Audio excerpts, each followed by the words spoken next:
Aliens brought their predator to peace talks, so we brought a tiger and his cub. The first thing they did was dim the lights for their predator. The second thing we did was open our carrier crate. The Varkun war beast padded into the conference dome first, all armored sinew and quiet menace, 6 eyes glowing like embers. Chains, not metal but gravbines, floated around its limbs, humming with caged power. Every delegate flinched. They wanted us to... "That," whispered Ambassador Reyes beside me, "is an intimidation move."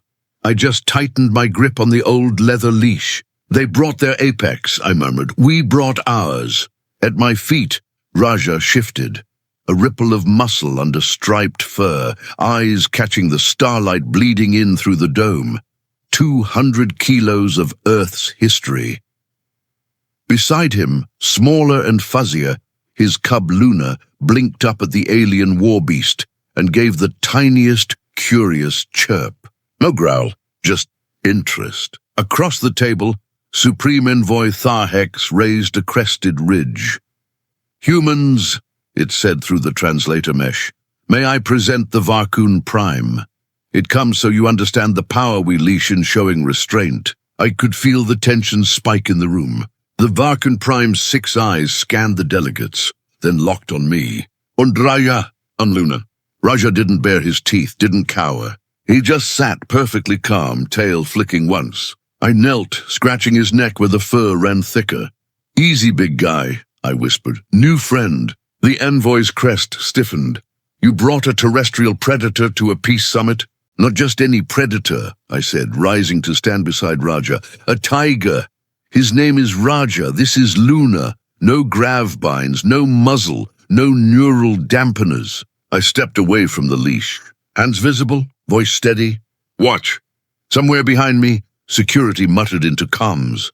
Reyes didn't breathe. The Varkun Prime leaned forward, chains shimmering as it tested their limits. Its presence filled the dome like a storm front. Luna tottered a step closer, small paws soundless on the polished floor. "Luna," I said, gentle but firm. "Stay with Dad." Raja moved, not fast, just deliberate. One heavy paw landed in front of Luna, a living barrier. His body curved around her, a silent promise.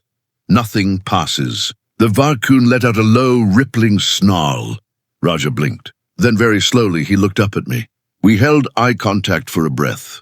"To Raja," I said quietly, aware every recorder and alien eye was on us.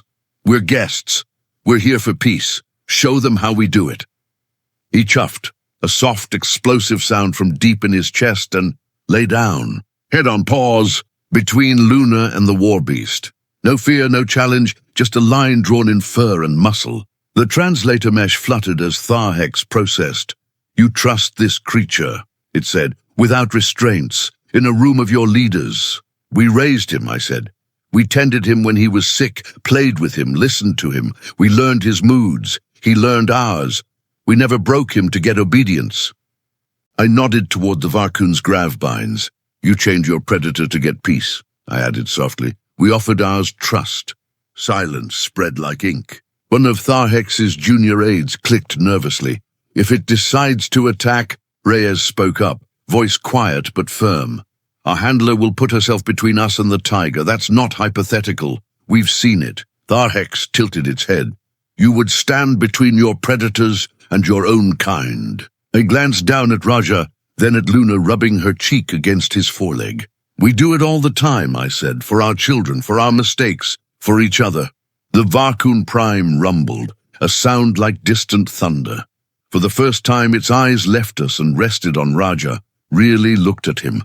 At the cub, at the empty space where chains should be. Slowly, it folded its own massive limbs and lay down as well. Gravbines slackened.